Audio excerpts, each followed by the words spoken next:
हिमालय जय भारत। हिमालय लोग YouTube channel में आपका स्वागत है और मैं हूं जर्नलिस्ट डॉक्टर हरीश चंद्र लखेड़ा। आपने भगवान तारकेश्वर महादेव के बारे में सुना होगा, जो कि उत्तराखंड के पौड़ी गढ़वाल जिले के लैंसडौन के पास है। लैंसडौन यानी गढ़वाल राइफल रेजिमेंट का मुख्यालय, जिसका नया नाम अब जसवंतगढ़ रख लिया गया है।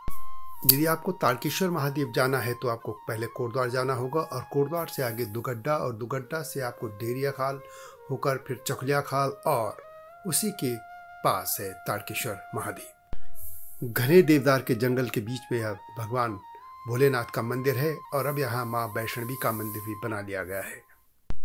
यह प्राचीन मंदिर है। वैसे इस मंदिर को लेकर एक वीडियो पहले ही हिमालय लोग यूट्यूब चैनल में आप देख सकते हैं, लेकिन इस बार मैं यह बताने जा रहा हूं कि इस जो मंदिर परिसर क्षेत्र है उसमें अस्वाल जाति के लोगों का प्रवेश वर्जित है। अस्वाल जाति को लेकर गढ़वाल में एक कहावत प्रचलित है, आधो अस्वाल आधो गढ़वाल, यानी आधा गढ़वाल अस्वालों के पास था, यानी वहाँ की जो भूमि है उसके आधी भूमि के लगभग जो स्वामी थे वे अस्वाल थे।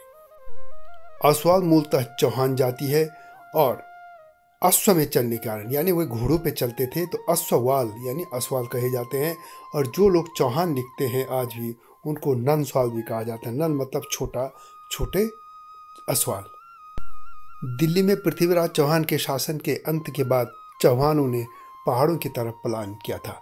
आप देखते होंगे कि आप हिमाचल से लेकर और पूरे उत्तराखंड में चौहान मिलते हैं और चौहानों ने वहाँ पे अपनी छोटी छोटी गढ़ियाँ यानी राज्य स्थापित कर लिए थे।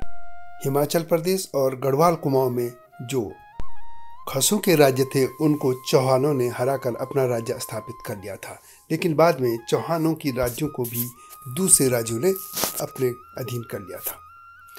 गढ़वाल में परमार राज्य के यानी जो पवार हैं उनका उदय होने के बाद चौहान भी उनके ही राज्य के या सामंत बन गए थे और चौहानों में जो अश्व में चलते थे यानी घोड़े रखते थे उनको अस्वाल कहा जाने लगा और इसलिए राजा के ज़माने में भी सामंत जो थे वे अधिकतर अस्वाली थे।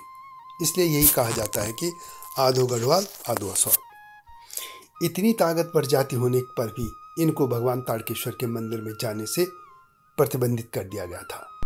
वहाँ एक कहावत भी प्रचलित है जिसमें कहा जाता है कि अस्वाल जात कंदारक बात यख निचेंदी, ये दो जात यानी अस्वाल जाति और कंदार का पत्ता यहाँ नहीं आने चाहिए। कंदार एक वृक्ष है, उसके पत्ते। दरअसल भगवान तारकेश्वर महादेव को बोलांदा देव भी कहा जाता है। कहते कि कोई उस क्षेत्र में घोड़े पर बैठकर आते और लोगों को आपदाओं से सचेत करते थे। वे किसी न किसी माध्यम से या अपनी वाणी से लोगों को सचेत कर दिया करते थे। कहते हैं कि एक बार एक किसान जेठ माह की तपती दोपहर में भी भूखे प्यासे बैलों को जोते हुए था। भगवान ताड़ासन ने उसे रोकने की कोशिश की, लेकिन किसान नहीं माना। उल्टा उसने किसान पर हमला कर दिया। अदृश्य होने से पहले भगवान वहां पर गिरे कंदार के पत्ते पर फिसल गए थे। उस पत्ते पर सरसों का तेल गिरा था। वह किसान अस्वाल जाति से था। तब से भगवान हमेशा के लिए अदृश्य हो गए और तभी से कहा जाने लगा कि अस्वाल जात कंदार पात यख निचेंदी, ये दो जात। और ये बात प्रचलित है कि तभी से अस्वाल जाति के लोग कंधार यानी शाल के पत्ते भगवान की केर यानी सीमा रेखा के भीतर निषेध कर दिए गए। इसके अलावा जब वहाँ मंदिर में पूजा करने जाते हैं तो वहाँ पर सिर पर ये सरसों का तेल या किसी भी तरह का तेल लगाने से निषेध किया गया है। यह तो एक लोगों में प्रचलित बात है, लेकिन सत्य कुछ और है। असत्य जो सामने आया है वही मैं आपको बताने जा रहा हूँ और यह बात मुझे खुद अस्वाल जाति के एक प्रतिष्ठित व्यक्ति ने बताई है। जैसा मैंने पहले भी कहा, तारकेश्वर महादेव हैं जो हैं वो लैंसडौन के पास हैं। लैंसडौन जिस भूमि पर बसा है वह कहा जाता है कि शीला गांव के लोगों की थी। शीला गांव में अब दो गांव हैं, शीला मल्ला, शीला तल्ला। इसी गांव में अस्वाल जाति के लोग रहते हैं। कहा जाता है कि इन लोगों का इतना ज़बरदस्त असर था, या ये भी कह सकते हैं कि वो लोगों पर इतने ज़्यादा हावी थे कि जब उनके यहाँ पे किसी की मृत्यु होती थी तो अंतिम संस्कार के लिए ब्यास घाट ले जाया जाता था, जहाँ पर गंगा जी और पूर्वी पश्चिमी नहर जब मिल के आगे जाती है एक होके सतपुली से आगे, तो वो वहाँ पे मिलन होता है। वहाँ पर इनका अंतिम संस्कार किया जाता था। तो ये कहा जाता है कि शिला से लेकर सतपुली के बीच में यदि शव यात्रा जा रही है और कोई जो भी व्यक्ति मिल जाता तो सिर्फ ब्राह्मणों को छोड़कर बाकी कोई भी व्यक्ति हो, किसी भी जाति का हो, उसका भी सिर उस तरह से उसको मूंड लिया जाता था, यानी उसे भी अस्वालों की तरह सिर मुंडवाना होता था।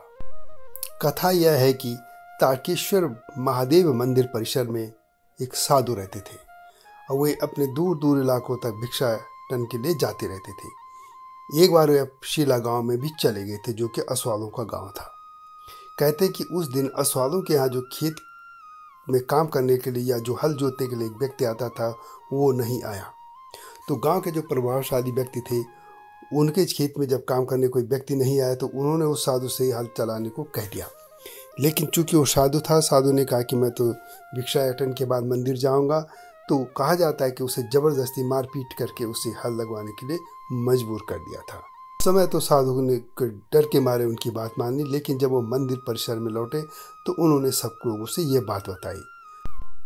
यह बात सुनकर आसपास के लोगों को बहुत दुख हुआ और उन्होंने एक पंचायत करके अस्वालों को उस मंदिर परिसर में आने से उनका निषेध कर दिया था। तारकेश्वर महादेव मंदिर के आसपास जो गांव हैं उनमें अधिकतर चौहान रहते हैं। अंगणी, मणिगांव, अंदरसों, घोटल वगैरह आदि ये जो इलाके गांव हैं वो उनको चौहानी हैं।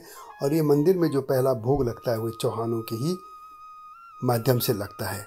और चौहान और अस्वालों की प्रतिद्वंदिता जग जाहिर है तो दोनों ही चौहान, लेकिन दो भाई ये कह सकते हैं कि घोड़े में चलने से अस्वाल हो गए, दूसरे चौहान ही रह गए। उनका टाइटल नहीं बदला और दोनों में बहुत प्रतिद्वंदिता रही है बहुत पहले से।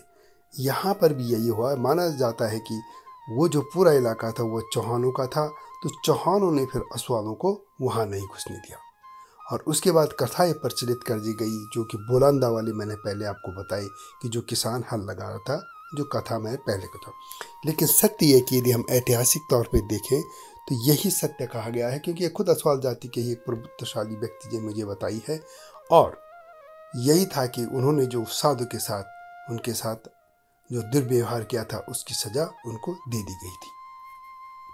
वैसे यह भी कहा जाता है कि इस इलाके में जो बगल में एक बदलपुर एक गढ़ी है जिसके अब अवशेष मात्र हैं, उसका किसी भी कुल का पता नहीं चलता वो कैसे नष्ट हो गया, क्या हो गया।